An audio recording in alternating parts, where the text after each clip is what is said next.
Hi friends, আমি সোনিয়া। আমার নতুন একটি ব্লগে তোমাদের সকলকে স্বাগত। আশা করি তোমরা সকলে খুব ভালো আছো আর সুস্থ আছো। আমিও ভালো আছি। আজ হচ্ছে বৃহস্পতিবার আর এখন ঘড়িতে বেজে গেছে সকাল 8:30। এখন থেকে আমি আমার ব্লগটা স্টার্ট করছি। আই হোপ তোমাদের ব্লগটা ভালো লাগবে। আজকে সকালবেলা ঘুম থেকে উঠেই দেখি খুব সুন্দর রোদ উঠেছে, তাই ভাবলাম আগে বাসি গাছগুলো সেরে নিই, কাচাকুচি করে নিই। মানে প্রচুর জামা কাপড় কাচা হয়েছে আজকে, আর সব কিন্তু হাতেই ধুয়েছি, কারণ এখন শীত যাবে যাবে, তাই যতটা পারছি কেচে কুচে তুলে রাখছি আলমারিতে। তো সকালবেলা উঠে যা যা কাজ ছিল সব করে নিয়ে স্নান করে লক্ষ্মী পুজোটা দিয়ে দিলাম। তো তারপরে করেছি হচ্ছে চা। চা খেয়ে গুড্ডু চলে গেছে পড়তে। তো গুড্ডু তো চা খেয়ে যায় না, তোমাদেরকে তো এর আগেও বলেছি, ও জল খেয়ে চলে গেছে পড়তে। আর গতকাল রাতে না রুটি করেছিলাম, তো অনেকগুলো রুটি ছিল, তো সেটা দিয়ে আমরা চা খেয়েছি। চা খেয়ে ওর বাবা চলে গেছিল বাজার আনতে। আর আজকে যে রান্না করব তার কিন্তু সবজিপাতি সবকিছুই নিয়ে এসছে বাজার থেকে, কিন্তু মাছ আর মাংস আনতে ভুলে গেছে। তো সবজি দিয়ে ও আবার চলে গেছে বাজার আনতে। তো আজকে হবে ফ্রাইড রাইস আর চিকেন কষা। তো আমি ফ্রাইড রাইসের জন্য সমস্ত যা যা সবজি দিয়ে আর কি করবো, তো সেগুলো না ভেজে রাখছি। করবো তো অনেক দেরি আছে, তো ভাবছি যে যখন দেখবে হাতে সময় থাকে তখন ধীরে সুস্থেই কাজ করতে ইচ্ছে করে। তাই ভাবলাম যে না, এখনই করব না, আর ঠান্ডা ঠান্ডা খেতে ভালোও লাগে না। তাই যা যা সবজি এনেছে সব তুলে রাখলাম ফ্রিজে। তারপরে মাছ এনেছে, মাংস এনেছে, আর মাছের মধ্যে এনেছে আর মাছ, ট্যাংরা মাছ, আর এনেছে পাবদা মাছ। তো সব মাছগুলোই না একদম কেটে পরিষ্কার করে নিয়ে এসছে। তো বাড়িতে এনে তো ধুতেই হবে। আর একটা ভুল হয়ে গেছে, সেটা হচ্ছে ট্যাংরা মাছগুলো কেটে এনেছে, এমনকি পরিষ্কার করেও এনেছে ঠিকই, কিন্তু মাছের মানে মুখের সামনে যে লম্বা লম্বা দাঁড়গুলোর মতো থাকে না, তো সেগুলো একটারও কাটা নেই। তো সেগুলোই এখন আমি কাঁচি দিয়ে কাটছি। আর মাছ কিন্তু আমি বেশিরভাগই কাঁচি দিয়েই কাটি। আগেরকার দিনের যে মানুষরা কিভাবে যে এত মাছ কাটতো, আমার ভাবলেই কেমন যেন লাগে। আগে আমার মাকেও দেখেছি, বাবা না গোটা মাছ নিয়ে আসতো। ধরো রুই মাছই আনুক আর কাতল মাছই আনুক আর যে মাছই আনুক না কেন, গোটা আনতো, সেটা বাড়িতে এনে তারপরে কিন্তু কাটতে হতো। আর কি বলতো বন্ধুরা, আমাদের বটি আর যারা মাছ কাটে তাদের বটি কতটা আলাদা না, তাই বলতো? আমাদের বটিতে তো অত ধার নেই, মানে কাটতেই চায় না মাছ, আর ওদের বটিগুলো কতটা ধার। তো সেটাই ভাবছি যে আগেরকার দিনের মানুষ কিভাবে এত কাজ করতো, যেটা কাজ মানে যেই কাজগুলো এখন আমরা করতেই পারি না। তো দেখো, তোমাদের সাথে কথা বলতে বলতে আমার কিন্তু এদিকে রান্নাঘরের সমস্ত কাজ হয়ে গেছে। মানে চিকেন কষা হয়ে গেছে। চিকেন কষা না, একটু সামান্য ঝোল রেখেছি, কারণ শুকনো খাবার খেতে একদমই পারে না ওরা।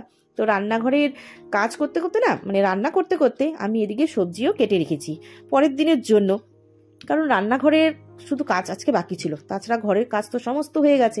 তো রান্নাঘরের কয়েকটা কাজ সেরে আমি কিন্তু সোজা চলে গেছিলাম স্নান করতে। তো স্নান করে এসে দেখি দুপুর 1:30 বাজে।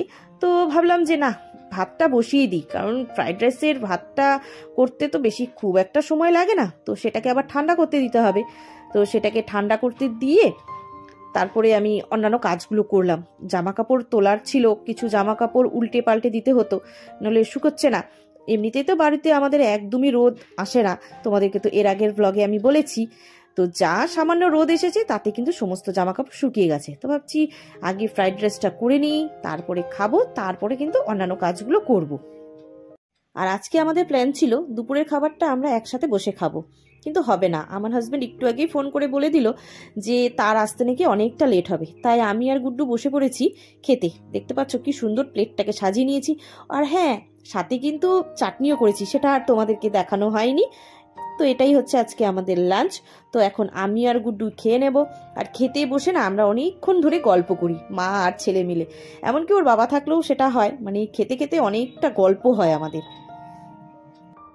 আমরা যখন খেতে বসেছি তখন প্রায় 3:30টার মতো বাজে, তখনও ওর বাবা কিন্তু খেতে আসেনি, অনেকটা লেট হয়ে গেছিল ওর আসতে।